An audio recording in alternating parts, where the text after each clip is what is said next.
All right, yesterday the UEFA Champions League returned back to our TV screens. We'll call it the mother of all club competitions because it's the biggest and the oldest. We'll talk about the European club competition. For yesterday, the games that went down across different centers saw in Spain, Athletic Club. They lost to the hands of Arsenal Football Club by 2-0. Also in Netherlands, PSV Eindhoven, they lost to Union Saint-Gilloise 3-1. I talk about the USG debutants in the UEFA Champions League. They did so well for themselves. In Portugal, Karabag also defeated Benfica by 3-2. And the aftermath of that result has it that Jose Mourinho is in line to become Benfica's new head coach, going back to where he began his managerial career in the year 2000. Remember, in the year 2000, it was Jose Mourinho in charge of Benfica. 2001, União de Leiria. 2002, Porto. 2004, Chelsea. 2008, Inter Milan. 2010, Real Madrid. 2013, Chelsea. 2016, Manchester United. 2019, Tottenham. 2021, Roma.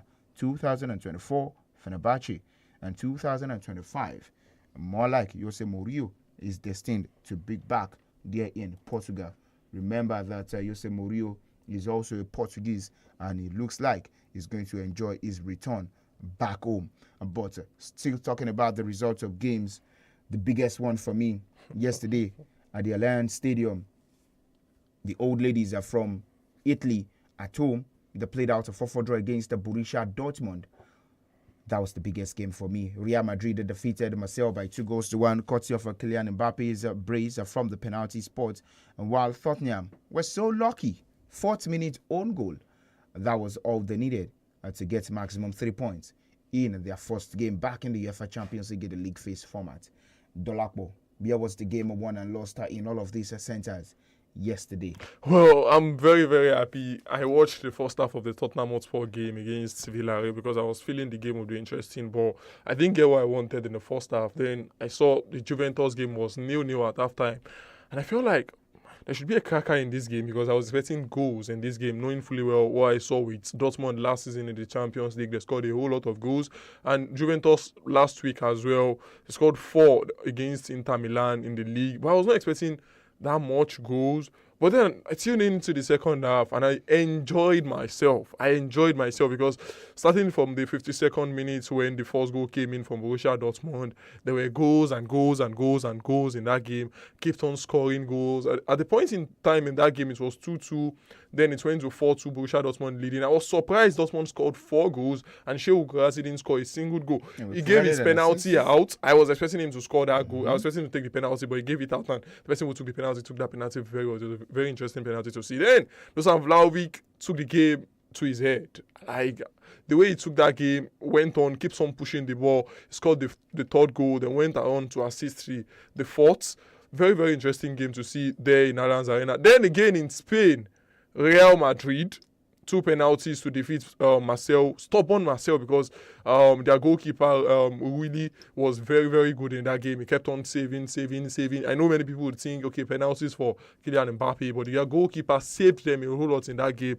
Aubameyang also losing chances that he should have converted. But overall, I think the highlight of that game would go to that penalty that was later awarded towards the end of the game. And I've seen a lot of people come out to complain that it's not supposed to be a penalty and all of that. But for me, when you follow the Champions League over the last 1-2 years, you'll see that they have a very different handball rule, unlike the leagues where we see week in, week out. It is rare for you to see a ball touching or hitting the hand in the Champions League in the box and it won't turn into a penalty. I remember the game last season, I think it was Arsenal against Inter Milan, Thomas Partey. I was very slight as well, but then it went on to be a penalty because it is UEFA Champions League. I saw something like that in the UEFA Europa League last season. It was it Galatasaray? I'm not very sure who they were playing that week. So I felt like that should, in the Champions League, that is a penalty. So I feel like I enjoyed myself at the Arsenal as well, winning 2-0 against Athletic Bilbao, who were very stubborn. And the guy who Arsenal fans have been talking bad about, Gabriel Martinelli, came on in that game and scored in just 35 seconds. That is why we call it the Champions League. It's very interesting to see. Very interesting to see the UEFA Champions League. You didn't talk about Tottenham Hotspur, but I know we'll still come back to that. But let's take a listen to the words of Xabi Alonso, back as a Real Madrid coach. He won the UEFA Champions League with this side, even though he didn't play the final.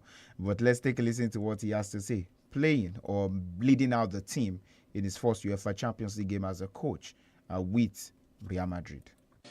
Yeah, no problem, but you have always an opponent, but for sure we have played. I think that first half an hour was really good, especially against the ball.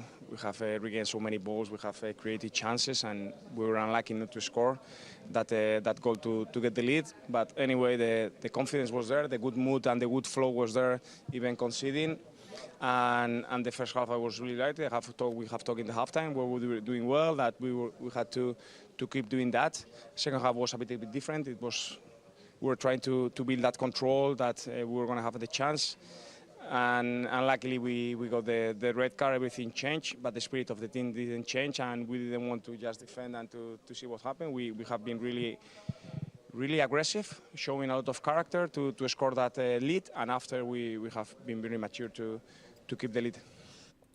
All right, today listen to the words of Xabi Alonso, head coach of Real Madrid. His first UEFA Champions League game in charge of the side. They won by 2-1, defeating Marseille.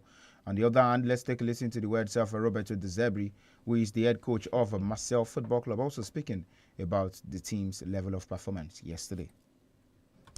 Well, disappointed for the result. I think my team could play better, but it's not so easy because we changed a lot of players. We are playing together 10 days or less, I think, and we played against one of the best teams in Europe. We have to improve in personality. We have to improve in the connection between the players. Our style is not so clear in the moment, but to reach the perfection or to reach one step better in terms of quality of the play, we have to work something more. I could see you were disappointed that the team was. All right, today listen to the words of Roberto De Zerbi speaking about the disappointment in the faces of lots of Marseille Football Club players and also fans who traveled to Spain just to experience that game against 15-time winners of the UEFA Champions League.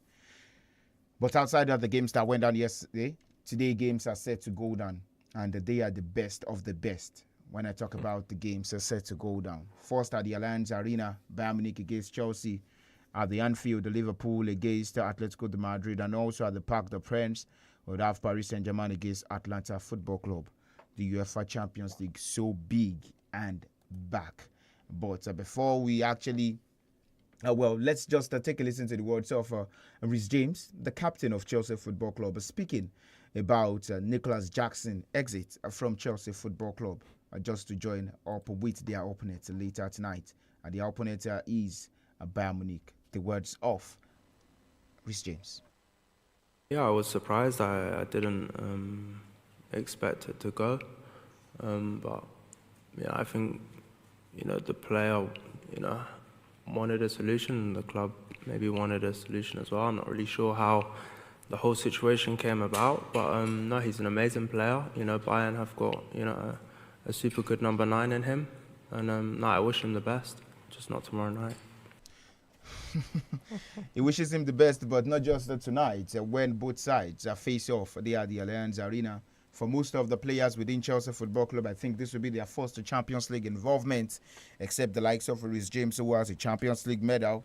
Who else has a Champions League medal in that Chelsea squad? Thinking. There is anyone. I don't think Cole there's Palmer. anyone. Cole Yes, Palmer. I can give you that. He has a Cole Champions Palmer League has a medal, but he Champions didn't League play medal. there. We know. Well, he has a Champions League medal. We all know he didn't play there. He didn't play up to 30 minutes. But he won them the Super Cup. Yeah, he he won has them the the Super Champions Cup, League right? medal. Accepted.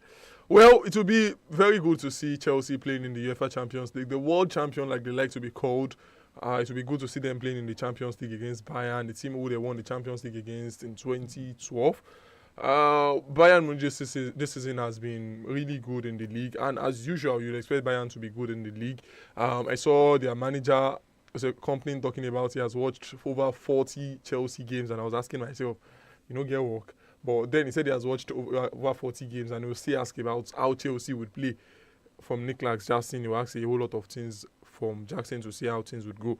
So it would be very good to see a game like that. Bayern has a very good start against Chelsea. They've won 3 of their last 4 games against Chelsea, and they have a very, very good start against English side as well. In their last 11 games against English opposition, they've lost only 1, and that was far back in 2019 when they lost to Jurgen Klopp's Liverpool. 3-1 game that year. I could remember that game very well. But So what I want to say is, don't you think it's quite stupid for lots of football fans to write off Chelsea going into this game? I don't think you can write off Chelsea in any game. Considering their pedigree, they've won it all, UEFA competitions, right? And then they actually they rise more to the occasion when the stakes are high. Yeah, I think they have a good team, and they have the history of the club is always there, and they have players who can stand up and come up in big games. You saw what Cole Palmer did in the final of the FIFA Club World Cup. It was not that it was that outstanding in that competition, but in the final, he stood up. They have players like Reece James as well, who is a leader in the team, he's the captain of the team. Moises Caicedo also knows how to play when it comes to big games. He always turns up. But then they're not playing against a small team as well. They're playing against a team that has won the Champions League and a team that has experience in them as well. 2 coaches who I would say they are inexperienced, Enzo Maresca and Vincent Kompany. Although Kompany played in the UEFA Champions League last season, so maybe he's more experienced. With what I saw from Chelsea, with what I've seen them do this season, it's not that they've been really, really good, but then they were not good in the FIFA Club World Cup as well, and they won it. Nobody expected them to win against Paris Saint-Germain, and they went on to score 3 goals against PSG. So Bayern would also have to perform very well. They have experienced goalkeepers in Man and Noir who can. Don't you think the level of recruitment also maybe just puts Bayern Munich at an advantage? I think they have better players. I don't know why. Jackson, not Luis about Diaz, Jackson, Luis Diaz, and then with the players they have. Joshua Kimmich, they Jonathan Tah, they have before. Upamecano. What's his name now? Michael Olise can also come up in games. He's a very good player. They have Harry Kane. But one thing is just that where you look at Chelsea, their stronger plays, the best place where you can look at them and say they are strong is their midfield. And I'm not very sure Bayern has that midfield to hold this Chelsea midfield, because when you're looking at the way Moises Caicedo, Enzo Fernandez and Cole Palmer should be starting this game after he came off the bench in their last game against Brentford to get a goal. So I feel like those 3 in the middle of the pack can just give Bayern Munich give Bayern Munich problems. But then when you look at Bayern, they also like to play on the wing like they used to do over the years, and now they have good wingers. Luis Diaz, he knows the Premier League very well, played against Chelsea a couple of times. Michael Olise did when it was Crystal Palace as well. Harry Kane as well, who is in front. It can also change things. And then Nicholas Jackson, who has something to prove in this game. I saw a video where he was saying if he scored against Chelsea, he would celebrate. And I know if he comes in, because I'm not expecting him to start this game, if he comes on in this game, he would want to prove a point. He would want to score goals. He wants to score against Chelsea. So this game will be a very interesting one to see. But still, I think Bayern Munich should win. You think Bayern Munich should win this game against Chelsea later today? But there is another big one there, the Anfield, the Liverpool against Atletico de Madrid. I think our time is up, but quickly just to share your thoughts. In 30 seconds, Liverpool against Atletico de Madrid. We are set to see Alexander Isak. That's on the field of play in front of the Cops later today. Pragmatic football against attacking football. Well, I think this game I feel like I would see this game. I think it would end in a draw. Maybe Atletico Madrid will just get something. But they've not been good this season. But then you know what their manager Simons can do. He can just come up with their game plan. Sometimes they just come out and start playing defensive football. We saw what Burnley did to Liverpool last weekend, where they fought before Hannibal handled the ball in the box. Atletico Madrid is more experienced when it comes to defensive work. But then Isak will be coming in this game, and they would also want to perform well. I feel it will end in a draw, but maybe if it will end in a draw, Liverpool would win. I don't see Atletico Madrid coming to England to get all 3 points. Way past 30 seconds, but Paris Saint-Germain at the Parc des Princes also would be welcoming Atlanta, but the sad one is Nigerian star boy and African Player of the Year, reigning African Player of the Year, is set to sit out this game. His name is Ademola Lookman, as he didn't travel with Atlanta to Paris to play against the PSG. Well, all right, this is how far we can go on today's edition of the show. Thank you so much to everyone who has joined us. We'll come your way again tomorrow, 7:40, to discuss about sporting stories, and also 3:30 tomorrow to reload all the headlines. Do enjoy the rest of the day, and bye for now.